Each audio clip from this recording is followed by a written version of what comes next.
Hello और स्वागत है आज के इस नए विश्लेषण में।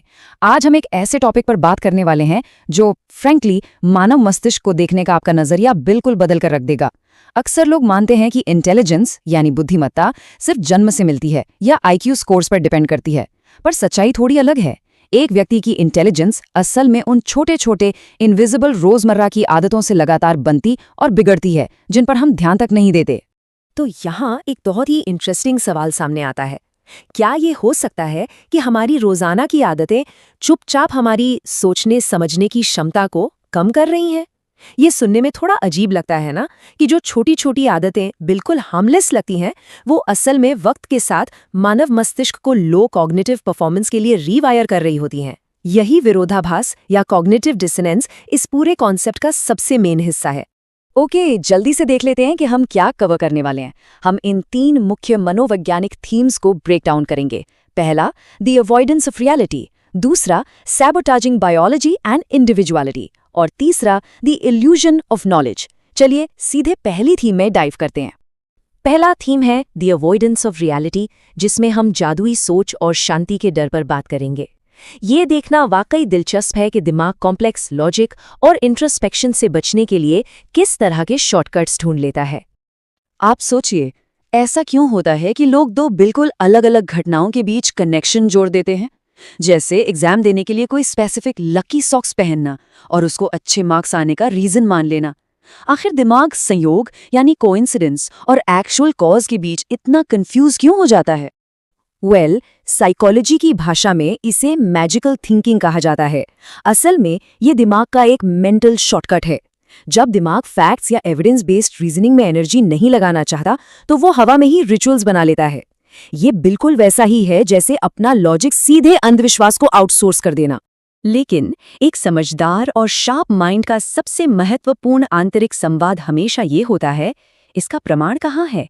किसी भी ड्रामेटिक बात को तुरंत मान लेने की बजाय एक तेज दिमाग हमेशा ठहरता है और सॉलिड प्रूफ की मांग करता है। और ये कंपैरिजन इस पॉइंट को ब्रिलियंटली इलिस्ट्रेट करता है। बाईं तरफ हम देख सकते हैं कि कैसे एक इंटेलिजेंट माइंड फैक्ट्स पर जोर देता है और ठहरकर लॉजिक ढूंढता है। वहीं दाईं तरफ एक लोअर कॉग्निशन वाला माइंड मेहनत करने के बजाय सुपरस्टिशन पर निर्भर हो जाता है और नई नई प्रथाएं बना लेता है। ओके, अब इसी थीम में एक और आदत पर आते हैं। क्या आपने नोटिस किया है कि कुछ लोगों को कंप्लीटली शांति या खामोशी में पैनिक होने लगता है? उन्हें हमेशा बैकग्राउंड में टीवी, म्यूजिक या कोई ना कोई आवाज चाहिए ही होती है, जिसके बिना उन्हें बिल्कुल अकेला या लॉस्ट फील होता है। ऐसा क्यों? इसे फियर ऑफ साइलेंस कहते हैं। और सच तो ये है कि हमेशा डिस्ट्रैक्शन ढूंढना किसी के बहुत सोशल या एक्टिव होने का साइन नहीं है, बल्कि ये एक डायरेक्ट साइकोलॉजिकल डिफेंस मैकेनिज्म है। ये क्लियरली दिखाता है कि दिमाग अपने खुद के डीप थॉट्स से या सेल्फ रिफ्लेक्शन से डरता है और इसीलिए लगातार शोर का सहारा लेता है। मूव करते हैं अपने दूसरे थीम की तरफ, सैबोटाजिंग बायोलॉजी एंड इंडिविजुअलिटी। यहाँ हम समझेंगे कि कैसे शरीर को आराम ना देना और ब्लाइंडली समाज को फॉलो करना एक्चुअल माइंड को नुकसान पहुंचाता है। आजकल ना एक बड़ा अजीब सा ट्रेंड चल पड़ा है, जहां लोग इस 4 नंबर पर गर्व करते हैं। लोग खुलेआम शो ऑफ करते हैं कि वो सिर्फ 4 घंटे की नींद ले रहे हैं या रात 3 बजे तक स्क्रीन स्क्रॉल करते रहते हैं। लेकिन इस सेल्फ सैबोटाज को ताकत या मेहनत समझना एक बहुत बड़ी भूल है। अब जो पॉइंट मैं बताने जा रहा हूं वो एब्सोल्युटली क्रूशल है। नींद की कमी बायोलॉजिकली दिमाग के फंक्शन को तबाह कर देती है। मेमोरी वीक होती है, अटेंशन डिस्ट्रॉय हो जाती है और डिसीजन मेकिंग रुइंस हो जाती है। To put that into perspective, सिर्फ एक रात की खराब नींद के बाद दिमाग प्रैक्टिकली वैसे बिहेव करता है जैसे वो नशे की हालत में हो। बायोलॉजी के निग्लेक्ट के बाद अब आते हैं इंडिविजुअलिटी पर। इसे हर्ड मेंटालिटी या भेड़ चाल कहा जाता है। खुद को साइकोलॉजिकली सेफ फील कराने के लिए दूसरों की कॉपी करना, चाहे वो नाइकी के शूज हों, एडिडास के कपड़े हों या टिकटॉक के नए डांस ट्रेंड्स, सिर्फ इसलिए स्विच करना क्योंकि बाकी सब कर रहे हैं, अंत में एक बिल्कुल खोखला व्यक्तित्व बनाता है। सच्ची बुद्धिमत्ता का सबसे बड़ा फिल्टर ये एक छोटा सा पर बहुत पावरफुल सवाल है, क्या मुझे सच में ये चाहिए? भीड़ के पीछे भागने से पहले जो दिमाग ठहरकर अपनी खुद की पसंद और डिजायर के बारे में सोचता है, वही जेन्युइनली इंडिपेंडेंट और इंटेलिजेंट होता है। तो अब हम पहुंच गए हैं अपने तीसरे और आखिरी थीम पर, द इल्यूजन ऑफ नॉलेज, यानी ज्ञान का भ्रम। ये अन आदतों का शिखर है जहां दिमाग झूठे आत्मविश्वास का शिकार हो जाता है। कभी किसी ऐसी सिचुएशन को ऑब्जर्व किया है जहां सबसे ऊंची आवाज में बोलने वाले इंसान को एक्चुअली सबसे कम नॉलेज होती है? वो लोग जो लगातार दूसरों की बात काटते हैं और ऐसे टॉपिक्स पर एक्सपर्ट एडवाइस देते हैं जिन्हें वो खुद बिल्कुल नहीं समझते।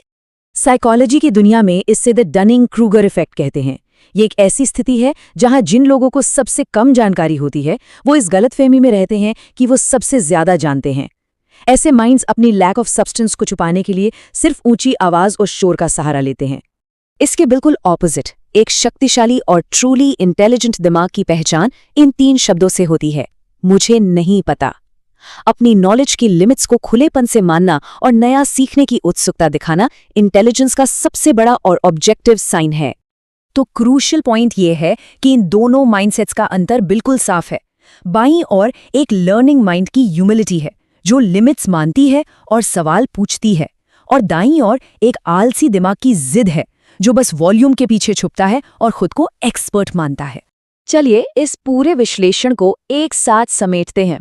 मैजिकल थिंकिंग, स्लीप नेग्लेक्ट और हर्ड मेंटालिटी ये कोई आम आदतें नहीं है, ये एक्टिव चॉइसेस हैं जो मनोवैज्ञानिक रूप से मानव मस्तिष्क के साथ खेल रही हैं। ये ऐसे मैकेनिज्म्स हैं जो या तो दिमाग को दिन प्रतिदिन मजबूत बनाते हैं या फिर अंदर ही अंदर उसकी क्षमता को पूरी तरह खत्म कर देते हैं। तो इस पूरी जानकारी के बाद एंड में बस एक ही बड़ा सवाल रह जाता है। अगर मानव व्यवहार और रोजाना की आदतें ही मानसिक नियति तय करती हैं, तो इन अदृश्य आदतों को पहचानना और तोड़ना बहुत जरूरी है। एक पल के लिए शांति से ठहरकर सोचने की जरूरत है, क्या रोजाना की आदतें इंटेलिजेंस को बिल्ड कर रही हैं या उसे धीरे धीरे डिस्ट्रॉय कर रही हैं? ये फैसला पूरी तरह से इंसान के अपने हाथ में है। जरूर सोचिएगा इस बारे में।